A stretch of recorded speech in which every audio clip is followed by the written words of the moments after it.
My name is Gershon Margolis. I'm the founder of Imperial Advisories. We're a fractional CFO firm. There's some background noise. I don't know if that's from my. That's Philippe. In large companies, the CFO is typically the right-hand person to the CEO, trusted advisor, confidant, and quite often the CFO can step into the CEO's shoes, and we have at least one example of that. My partner Bob, who's on the line, he was CFO and then he became CEO. But anyway, so a CFO is the right hand of the CEO, and many companies are small enough where they don't need a full-time CFO, but large enough where they need someone in that role.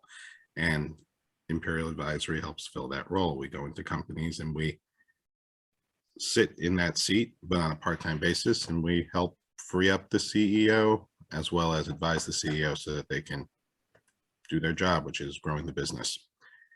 I'm joined today by our wonderful speaker, who we'll discuss in a moment, and several people from our team. So Bob, Barry, Jim, Ken, and Jennifer. Jennifer, thanks for putting this all together. And thank you all to all of our teammates and guests. One of the things that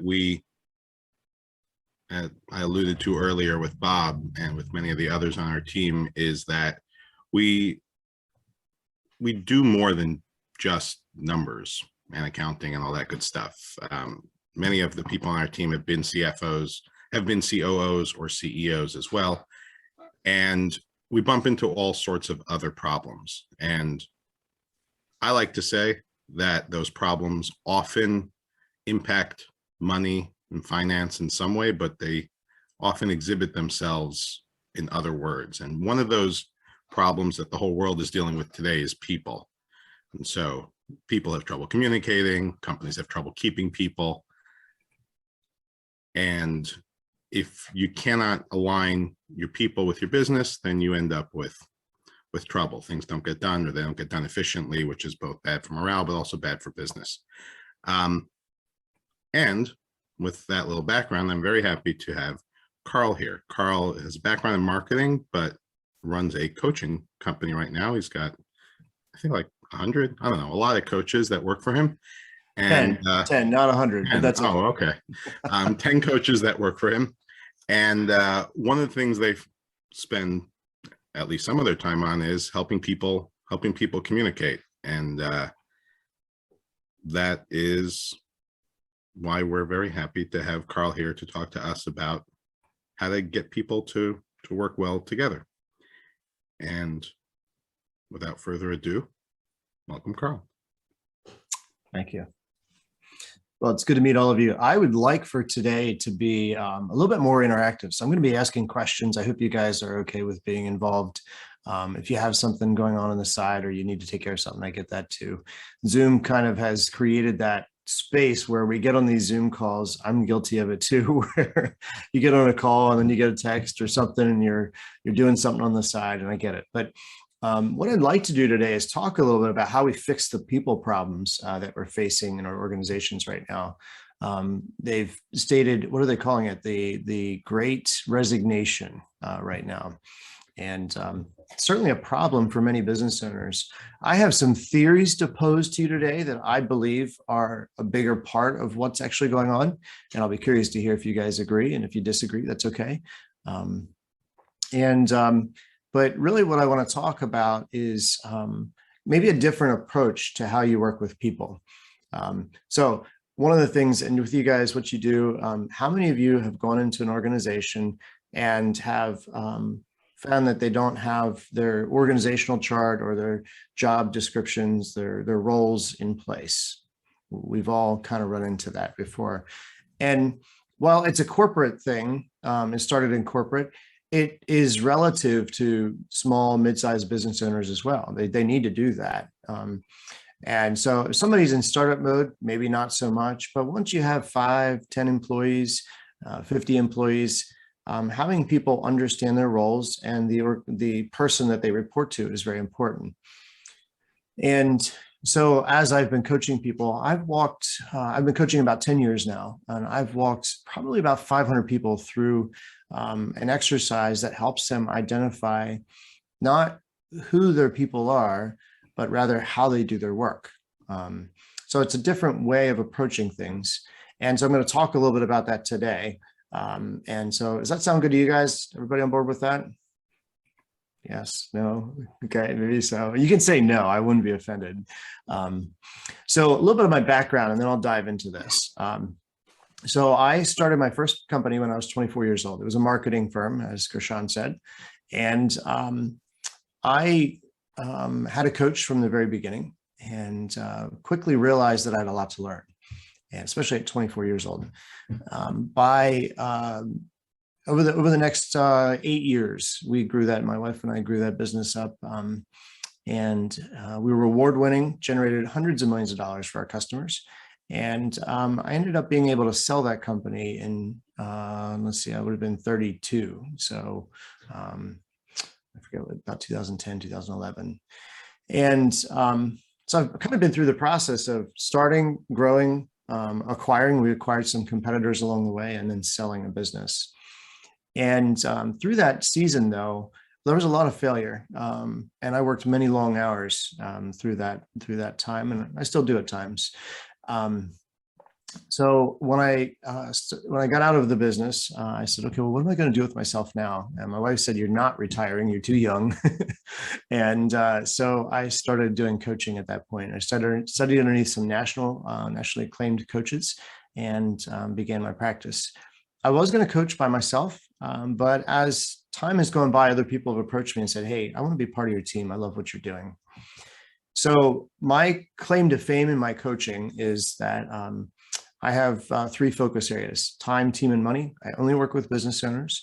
And Gershon and I, what we do is actually very complementary. So what he does and what I do, we can actually work well together. Time, I help you gain 40% of your time back.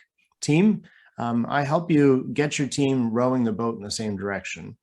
And money, I help you uncover hidden profit, up to about $100,000 of profit in your company.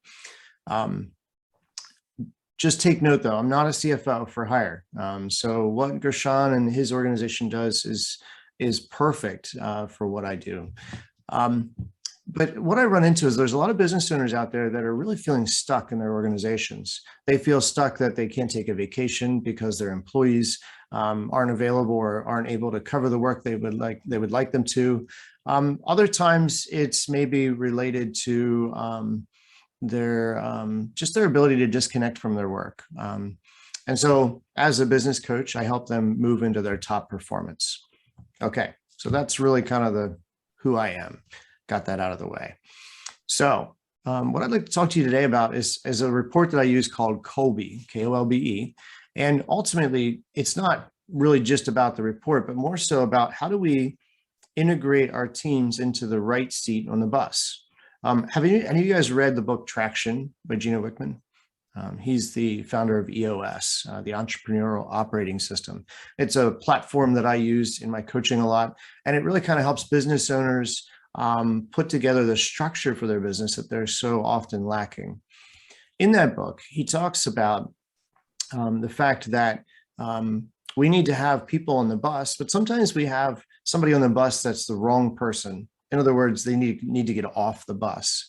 And I think that's a great analogy. I actually think he might have stolen that from somebody even further back, maybe Carnegie or something like that, because there's nothing new under the sun, right? But then he also talks about getting the right person on the right seat on the bus. So sometimes we have somebody on the bus, they belong on the bus, but they're in the wrong seat.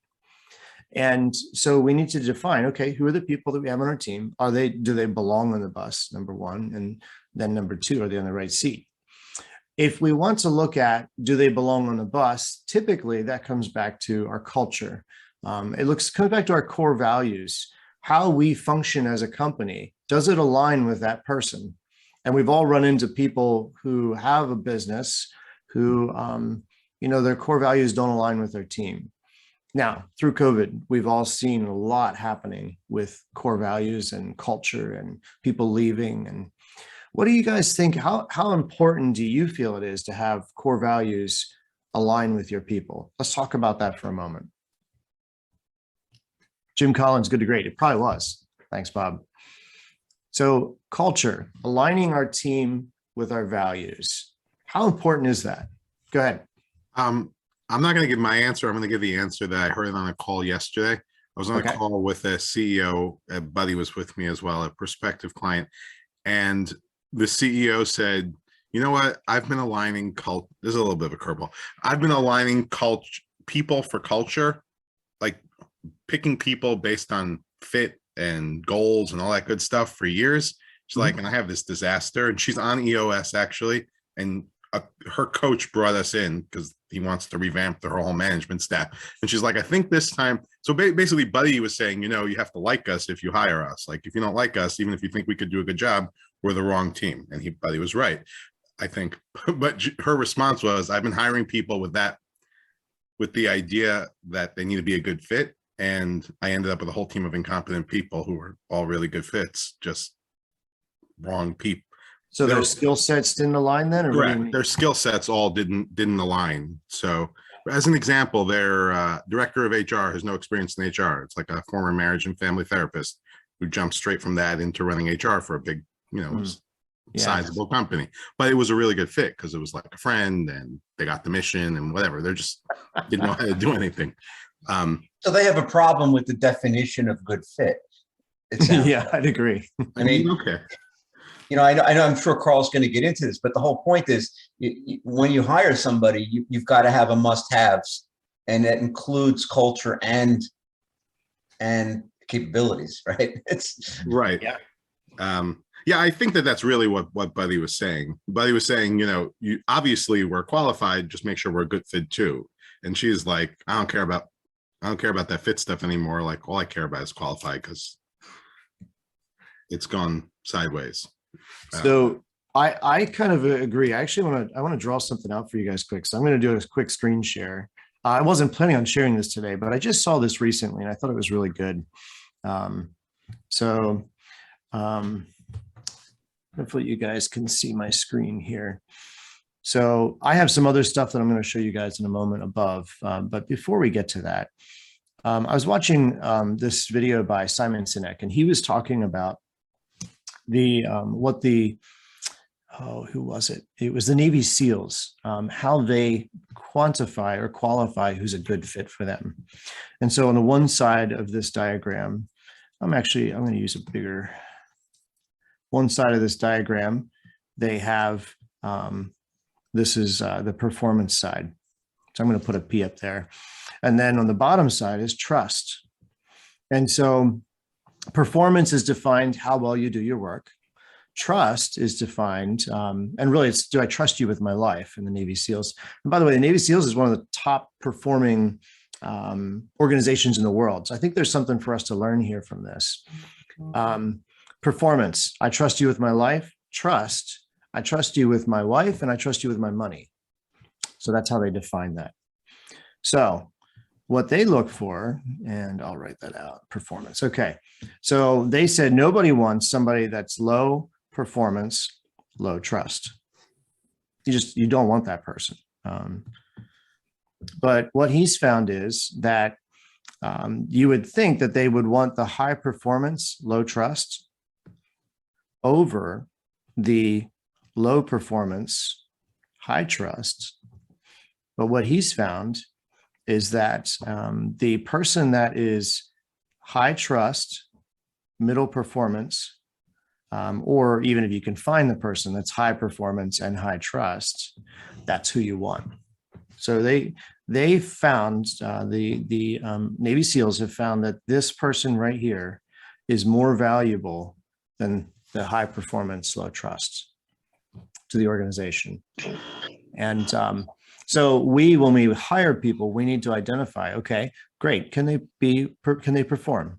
Yes. To your point, Goshan, yes, you need to hire people that can perform in their roles, but you also need to make sure, can you trust them? Has anybody seen that video? Yes, no. Yeah. Yeah, it's worth watching. It's only like 5 minutes long. It's a good watch. Any thoughts on that?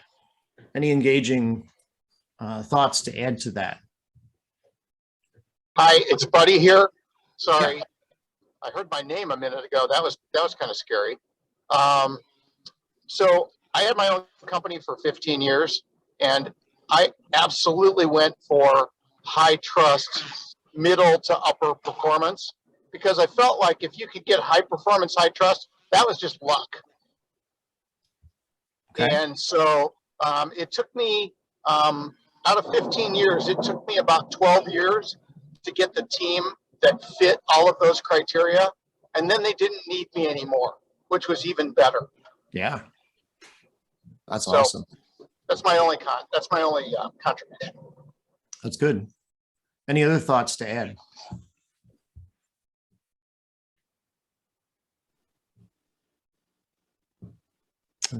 Alicia says spot on, buddy. So, okay. So what I'm going to The do. other problem with the high performer, low trust is that they suck the life out of the rest of the organization. So they may have some high performance on specific metrics, but you don't really know what they're doing to the metrics of the remainder of the company. And that's really where the cost is. Yeah, and he in the video, Simon Sinek talks about the fact that these people up here are toxic. How do you define trust? What was that? How do you define trust? So in this case, Simon Sinek defined it as trust is, I trust you with my wife and I trust you with my money.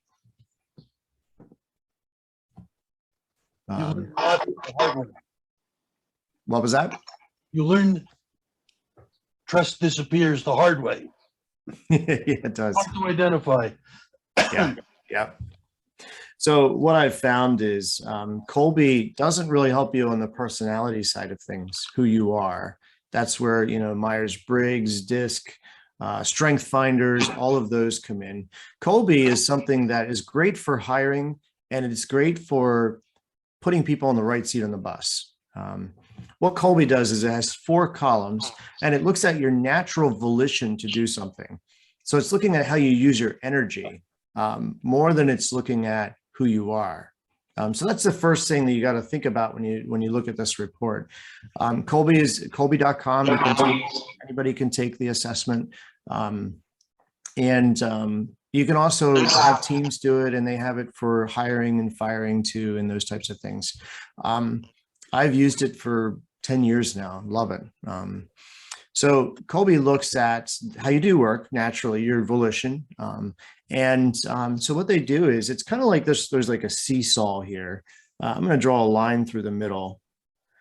Some people look at it and they're like, oh, I got a high score. Yay, I win. No, this is not one of those reports where a high score makes you a better person. It actually is, a low score is good, a high score is good. They're just different from each other. So if you look at this, you can see, and I'll zoom in a little bit more for you guys. Hopefully you can see it. Simplify is the exact opposite of specify. I'm going to simplify information, or I'm going to specify information. So the fact finder is the first column, and it looks at how you gather and share information. Are you going to simplify information? Do you need the big picture? CEOs tend to be in the simplify realm. This also can help you when you're communicating with those people. If you're a specify and they're a simplify, you're always going to feel like you're missing the mark with your communication with them. So first column is how you gather and share information. Any questions so far as I'm digging into this?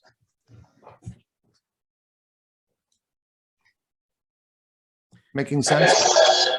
Go ahead. How do you figure out what the person sitting across from the table from you is going to be? It's hard. I started being able to pick up on people where they're at, and usually, let me help you with that. If we go over here to the other side, I have 2 pages here, and I'm happy to send this to any of you. If you'd like this little cheat sheet that I use, I can send it out to you afterwards. These are like the more descriptors about it. Jim, I'm getting a lot of feedback from you. Do you mind muting? Oh, okay. Appreciate it. Thanks. Appreciate that, Jim. So here's simplify to specify. Now, recently, if you take the test, you'll take note that they changed the words. I think this one now is, I forget what the word is. They've changed it from specify, but ultimately it's the same thing. And so simplify is going to distill information, draft abridgments, estimate, approximate, abbreviate, create metaphors, see the big picture. Take note, I'm giving away that I'm a low fact finder just with how I said that. A specify is going to read everything verbatim as it is. A low fact finder is going to estimate, approximate, abbreviate, not give all of the details. I am a low fact finder on my Colby. I think I'm a 2 or a 3. And then the middle of the road, basically, to kind of bring that seesaw around, is less of an extreme of either. So the 7 to 10 is going to be an extreme the other way. They're going to say they're going to research in depth, establish specific priorities, quantify, rank, order particulars, define objectives, assess probabilities, and so on and so forth.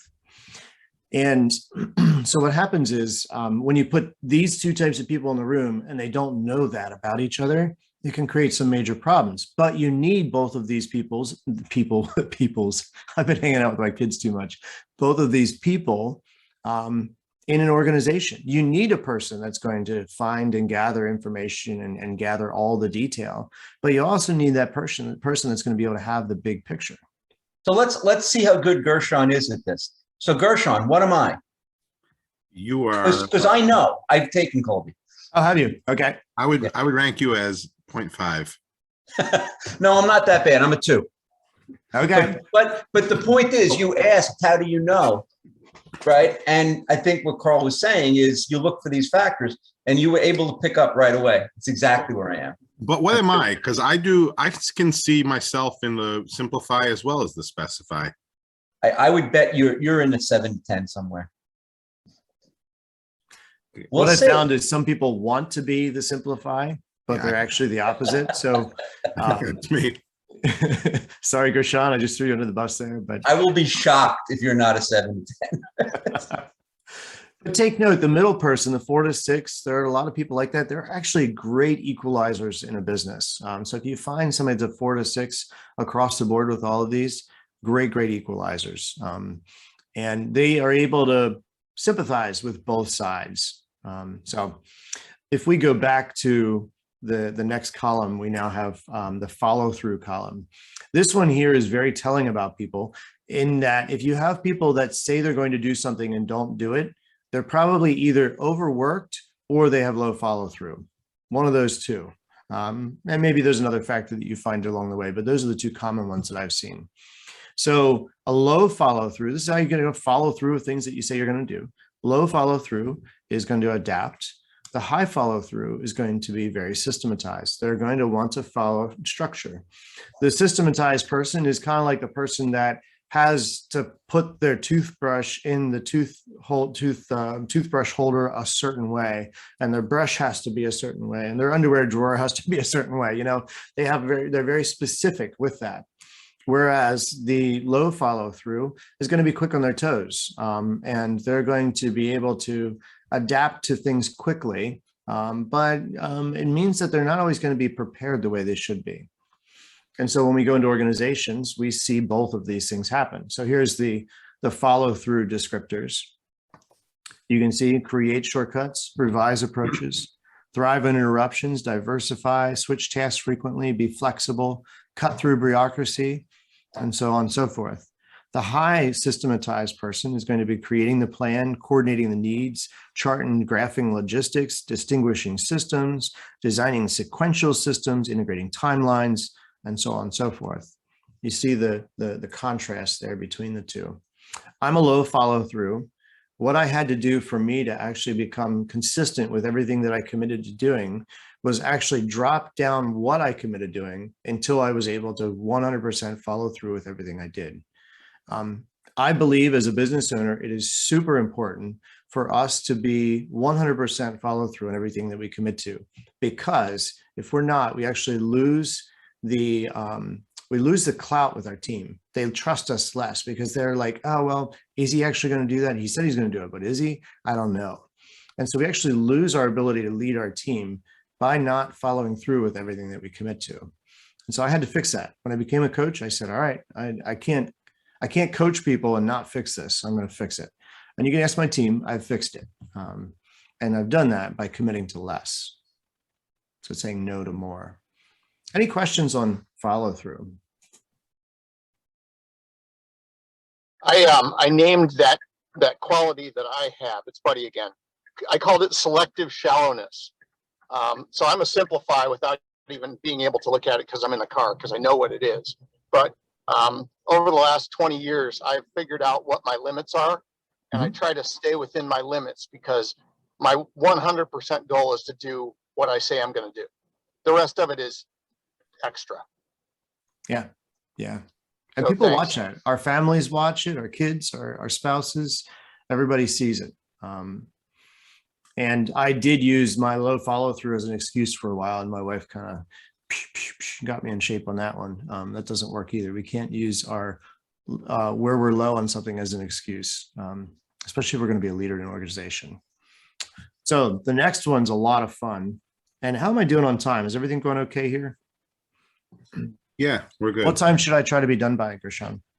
11:45 approximately. Okay, approximately. So he's low fact finder there for a moment.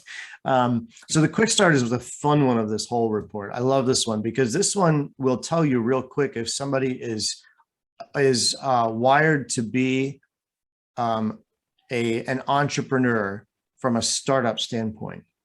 I've met entrepreneurs, business owners who are not in this this realm, and they're okay because the business has already been established.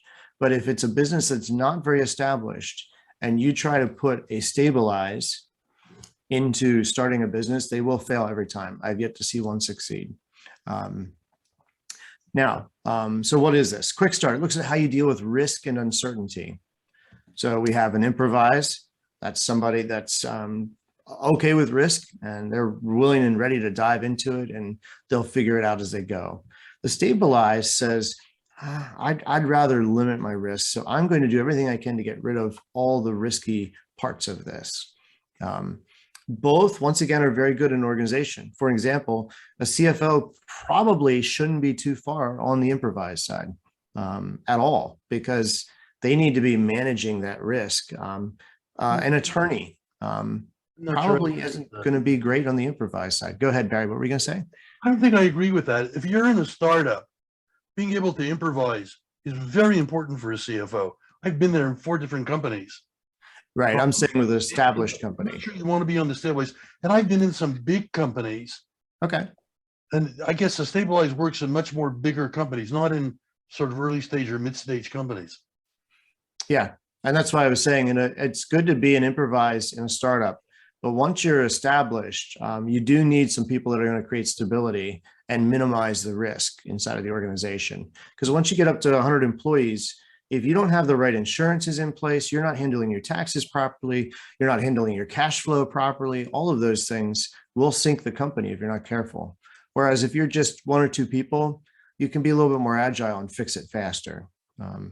So yeah, I agree with you, Barry. That's what I was trying to say. But Karl, the benefit of knowing this, okay, going to Barry's point. So you're a CFO, you know you're an improviser, and you have these needs that have to be fulfilled, right? So the fact that you know this about yourself puts you in a position where you know when to bring in the experts, when to go to the outsourced insurance people, when to what to handle yourself and what not to handle yourself. Like, for example, I followed a CFO in a job where I knew I didn't have the ability to handle the insurance. I just was never going to focus. It just wasn't something I could do. So I outsourced it. I knew it had to be done, but I outsourced it. So I'm agreeing with Barry. It all has to, I think the point for me on this is the self-awareness tells you where you need to supplement yourself. Yeah. what do I need to make me successful? Who do I have to attach myself to complement my skills and my preferences? Yeah. Or my strengths, right? Yeah. So a lot of times when I work with teams, I'll find that, for example, I just had this happen last week. This was, they were about right like this, the whole team of 20 some people. And so they were having major problems, and it was because they were so stuck in their ways with how they did things, because they didn't have that improvise. Nobody was actually challenging their normal way of doing things. And so I personally am, I'll line my numbers up here. I'm a simplify, adapt, improvise. I'm like a 9, so I'm really high on this. And then I'm rated about a 4. And so I've hired my team to fit more into about these spots here. And this one here, we'll get to that one in a second. But so I've found that I need to balance myself out with how I hire people. So also, you got to look at their roles though too. Now, all right. So the quick start. Here's the balance of that, and so we have stabilizing is going to create undeviating standards, decide what can stay the same, protect the status quo, clarify deadlines, stick with what's familiar, reduce unexpected events, limit the options. Whereas the improvise, create a sense of urgency, initiate change, improvise solutions, experiment, promote alternatives, originate options, generate slogans, defy the odds, are going to push against everything. And so as you can see, you need both of those people in an organization. But yeah, Barry, if I heard you correctly, Barry, it sounded like you were saying in startups, you need to be able to improvise. I agree with you 100% on that. Is that what you were saying? I think in big companies, you need both. Yep. Amen. The comment about balancing is probably right on, and I get it, that you need both people to really have an effective organization. If everybody is stabilized, you're not going to grow anything. Yep. It's very middling kind of business. So you need both kinds of guys. The issue is it's not so easy to identify. Yeah. And then, with that, and I agree, this is just one tool of many. So, I use this, but this doesn't really show me their personality and their character. And so, then I have to look at other tests. And so, yeah, it's tough. And sometimes you have to go with your gut too, when you're hiring a person. Well, I found that somebody hired me to improvise. But what they really wanted was stabilize. They really didn't want any change. Ah. And it caused, and it was the real flaw in the organization. Yep. They were in the wrong place. Yep. Yeah. So my client that I was meeting with last week, he's high systematize, high specify, and he's also high systematize. And then, but what that does for him is everything has to be done a certain way. It has to be controlled. And there's no flexibility. There's no grace. And so then you add in some other guys that aren't in that realm, or maybe want to try something new, improvise, and they can, and it creates a cultural problem. So if you need somebody who can improvise and you hire somebody who's not, you end up with what you call incompetence. yeah, exactly. And exactly. That's where the fit issue comes in. I think it's very, very interesting. I'd love to get a copy of these. It's fascinating. Yeah. I'm glad you're enjoying it. And I appreciated you pushing back there too, because it helps me refine my words. So thank you. So next is the final column. This one is really, really important, but it's really important, especially for companies that have maybe manufacturing or construction, like laborers that work with their hands. And I'll show you why here in a second. So this is the implementer. It looks at, do you work with your mind or do you work with your hands? Or are you somewhere in the middle? So this up here, this imagine would be the architect. This would be the project manager. And this would be the actual builder, the guy that's actually going to do the work, if you want to think about it that way. And so what I do is sometimes I'll find business owners that have hired somebody that's designed to not be sitting at a desk all day, somebody that wants to be out on the shop floor, whatever it is that they're doing, whatever their business is, and they have them in behind the desk doing the desk work. It doesn't work. The person eventually gets pretty miserable. And so this one's a little bit harder to understand, but these are the descriptors. What I've found is that if you hire somebody that is supposed to work with their mind, and they're supposed to be able to conceptualize things, then your imagine is going to be what you need. I'm a 4, so I'm right at the cusp of imagine. I can do a little bit of work with my hands, but honestly, I would rather work with my mind than with my hands. In the middle, this is going to be renovate structures, test things, fix moving parts, convert space. But then the builder, they're going to pick out the right ingredients. And if you see in there, it even says build handcrafted models. So they're going to want to work with their hands.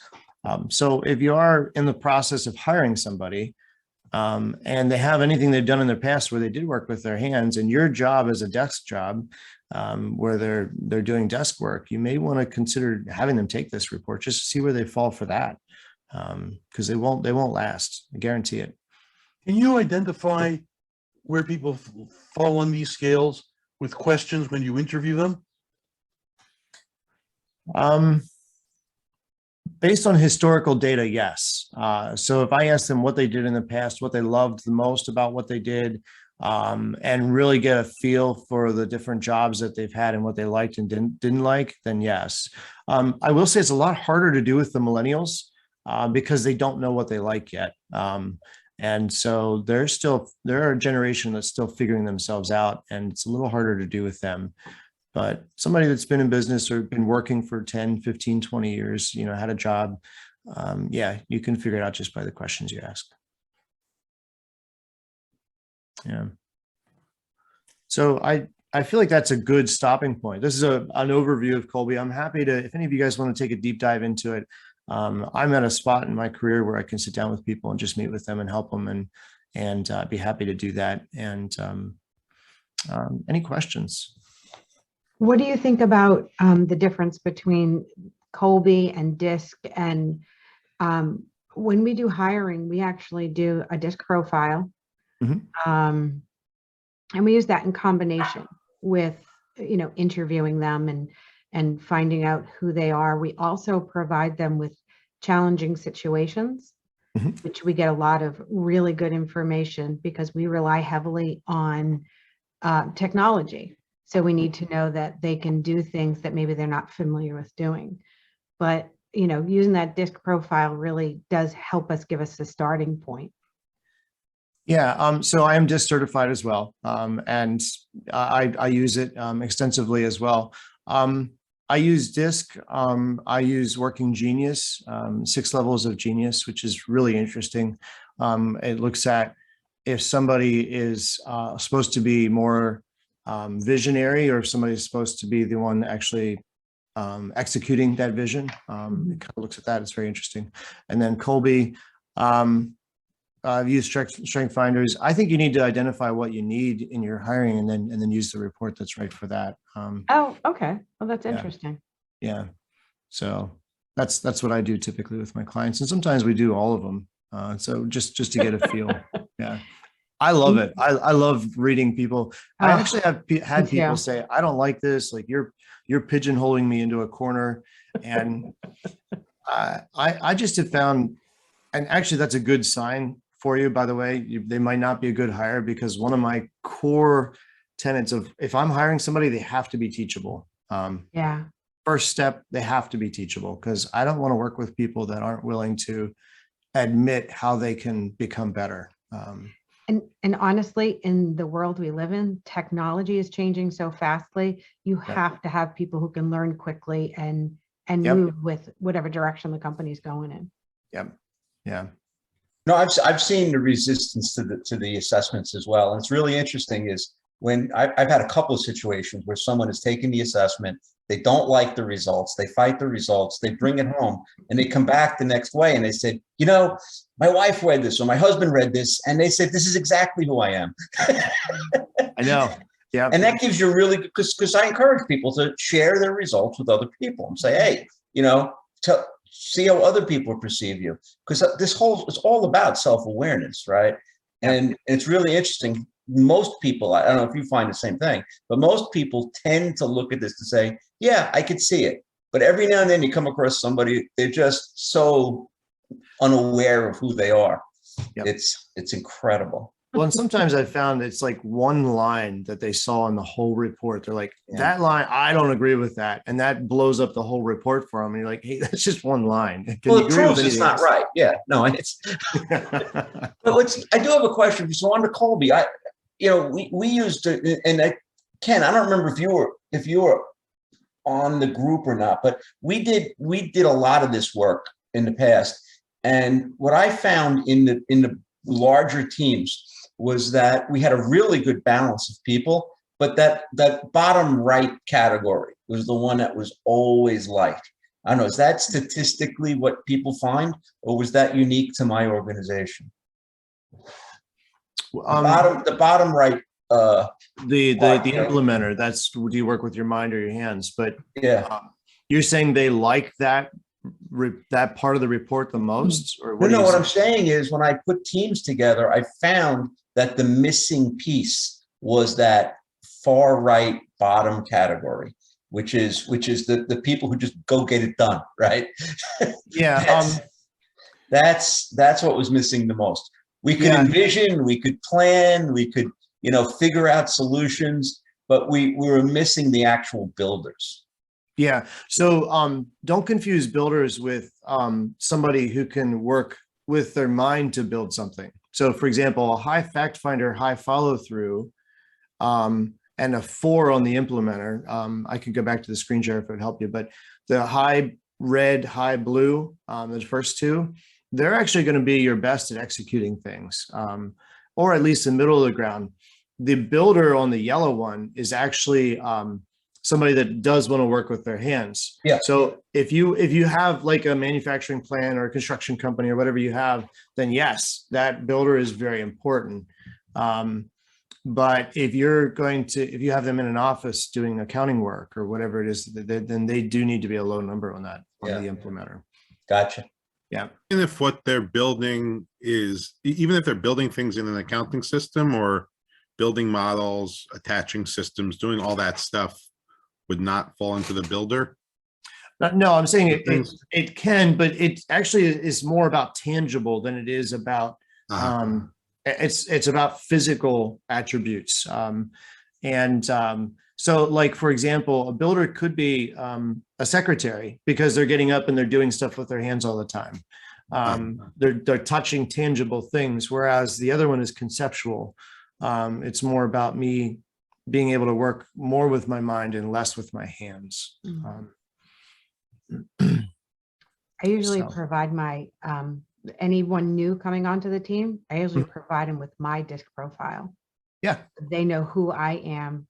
And so they don't expect me to be someone different than I am. Yeah. I think I love these tests because I think they work both ways. Instead of just finding out about new people, you can also find out about what team you're joining and what it's made up of. Yeah. Yeah. All that to say, though, I will say we as human beings need to try to find a way to walk in grace and trust of those other people around us, because people are going to fail. And so a lot of times I see, the high D personality can be a great leader. They can be a tyrant. And so there's the healthy version of them and the unhealthy version of them. And so we as leaders need to be careful that we're staying in the healthy side of how we function as a leader with our team. Yeah. That's all I had, guys. I really appreciate you taking some time with me today. And fascinating. Yeah, it was really good. Are you going to send the access to a free Colby test? Yeah, well, they're actually not free. I wish they were. I think they're $55. But you can take it and get your results. And if you want to share it to me and get my insights, I'm happy to do that. Okay. And but yeah, I wish they were free. If you find a free one, you let me know. I will. Karl, I have a question. There used to be an app that was called Crystal. I don't know if it still exists. It attached to LinkedIn profiles, and it claimed that it could do these type of assessments from, I guess, like free information gathered on the internet, maybe from the LinkedIn profile. They were selling it as an add-on to LinkedIn, so that if you're going for a meeting with a prospective client, that you could, have the insight into how specific you should be with them, or how general, like what their personality talk. Huh. I've never heard of that. be. That's interesting. That sounds stalker-esque. Here, all right. I was curious if you'd heard of it. Never heard of it. I have a competitor. We have a friendly competitor who told me once that he learned how to like read people, and he goes into meetings. He's like, if you're a whatever, a 1, and the other person's a 10, in whatever category it is, and you go into a meeting with them, one of you is going to leave that meeting exhausted, and it better not be the other person, because if it's the other person, you're not going to be very successful. So he claims that he just walks into the meeting. I don't know if he uses crystal. I don't know what he uses, but he's like, I walk in and like, I already know who the person is, or I'm able to read the person immediately and then talk to their personality. Being trained in DISC, I do that with DISC a lot. Colby's a little bit harder to do that because you need a little bit of information up front, but yeah, that's very interesting. So anyway, I don't know how he does it, but interesting. All right, Jennifer, do we have some questions? Do we have that thing or not this time? Yes, I launched the poll. Oh, all right. We have a poll. So if you can answer the poll, that would be great. And thank you all. Thank you all for coming. Thank you, Karl. Thank you all of our participants. It was a great event. Yeah, my pleasure.